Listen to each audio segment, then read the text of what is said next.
আলাইকুম ভিউয়ার্স, চলে এসেছে আম কাঁঠালের সময়। আর কাঁচা কাঁঠাল রান্না করে এখনও যারা খাননি তারা অবশ্যই আজকের রেসিপিটি দেখে আপনারা বাসায় একবার হলেও ট্রাই করে দেখবেন, খুবই সুস্বাদু খেতে। তো কাঁচা কাঁঠাল আমরা এখানে কেটে নিয়েছি, দেখুন সুন্দর করে ছোট ছোট কিউব আকৃতি করে কেটে নিয়েছি।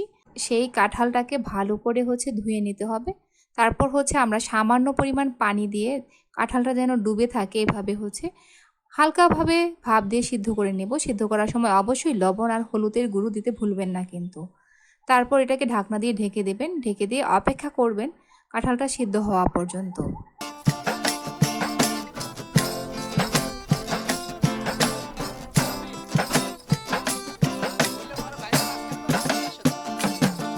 দেখুন আমার পানির মধ্যে একটু একটু গরম গরম ভাব হয়ে এসেছে, তো আমি আবারও ঢেকে দেব এটা মোটামুটি সিদ্ধ হওয়ার জন্য।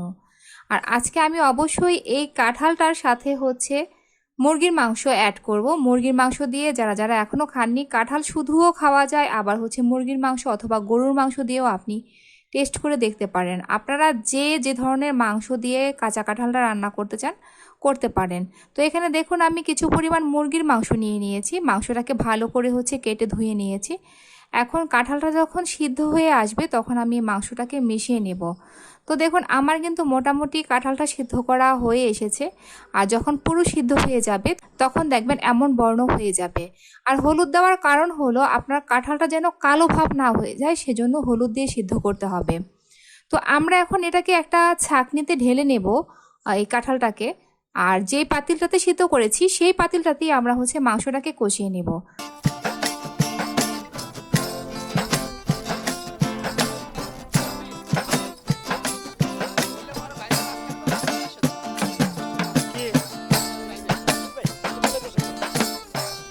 পাতিলটাকে বসিয়ে আপনারা তার মধ্যে অল্প পরিমাণে তেল দিয়ে নেবেন। তো মাংস রান্না করতে যেভাবে তেল দিয়ে নিতে হয়, তারপর অ্যাজ ইউজুয়াল পেঁয়াজ। আমি পেঁয়াজ এটার মধ্যে বাটা দেব না, কাটা পেঁয়াজটা ব্যবহার করব।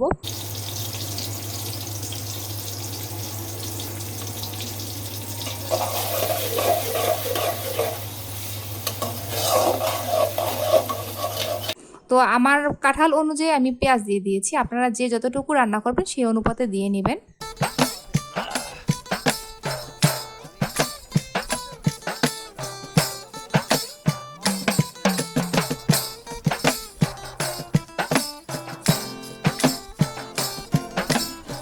তো পেঁয়াজের সাথে একে একে আদা বাটা, তারপর আপনার রসুন বাটা, আর সামান্য পরিমাণ জিরের গুঁড়ো, গরম মশলার গুঁড়ো, এগুলো একে একে সব কিছু মিক্সড করে নেব।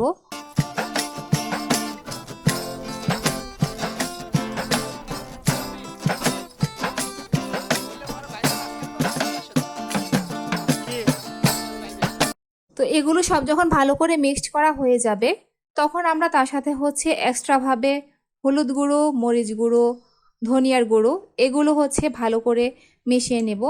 এক কথায় বলতে গেলে আমরা গরুর মাংস, মুরগির মাংস রান্না করার জন্য যেই মশলাগুলো ব্যবহার করে থাকি ঠিক একই ধরনের মশলাগুলো আমরা এই কাঁচা কাঁঠাল আর মুরগির মাংস রান্না করার মধ্যে ব্যবহার করে নেব।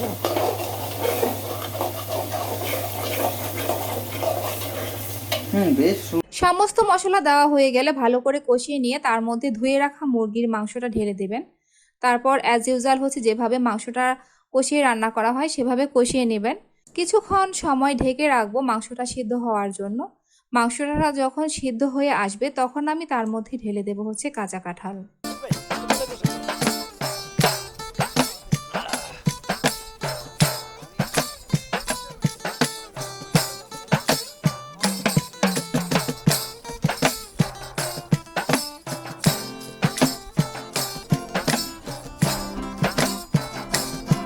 সামান্য পরিমাণে পানিও ব্যবহার করতে পারেন। দেখেন আমার মাংসটা কিন্তু সিদ্ধ হয়ে এসেছে। এখন আমি এর মধ্যে যে হালকা ভাপ দেওয়া কাঁচা কাঁঠাল রেখেছিলাম সেটা ঢেলে দিচ্ছি এবং ভালো করে নেড়েচেড়ে মিশিয়ে নেব এই কাঁচা কাঁঠালের সাথে মুরগির মাংসটাকে।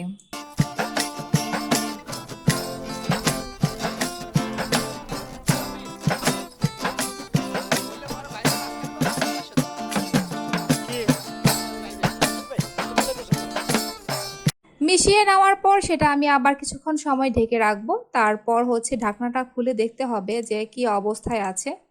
তো দেখুন আমার কাঁচা কাঁঠাল আর মুরগির মাংসটা কিন্তু এই অবস্থায় আছে। আমি আবারও ঢেকে দিয়ে রাখবো এই কাঁচা কাঁঠাল আর মুরগির মাংসটাকে।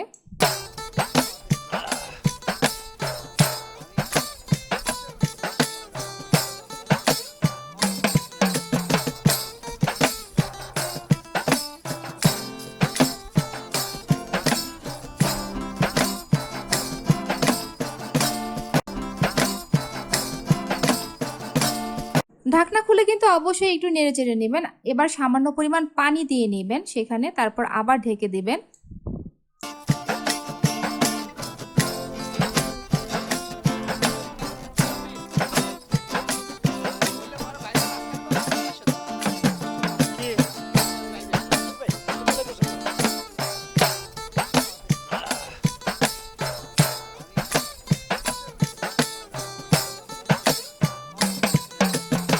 ঢাকনা খোলার পর যখন দেখবেন যে পানিটা আপনার কাছে মনে হচ্ছে সিদ্ধ হওয়ার জন্য একদম পারফেক্ট, তখন আপনি এটাকে আবার ঢেকে দিয়ে রাখবেন আর অপেক্ষা করবেন ঠিক 10 থেকে 15 মিনিট। 10 থেকে 15 মিনিট হয়ে যাওয়ার পর কিন্তু এই কাঁচা কাঁঠাল আর মুরগির মাংস তরকারিটা প্রস্তুত হয়ে যাবে।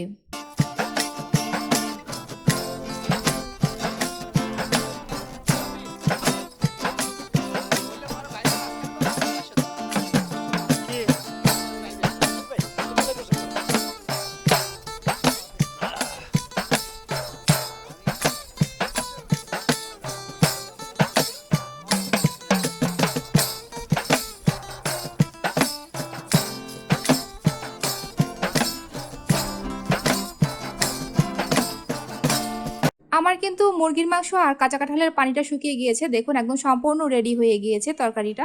আমি এখন চুলাটা বন্ধ করে দেব, তারপর আপনাদেরকে হচ্ছে এটা সার্ভ করে বা হচ্ছে এটা ডিশে নিয়ে দেখাবো যে আসলে তরকারিটা কেমন দেখাচ্ছে।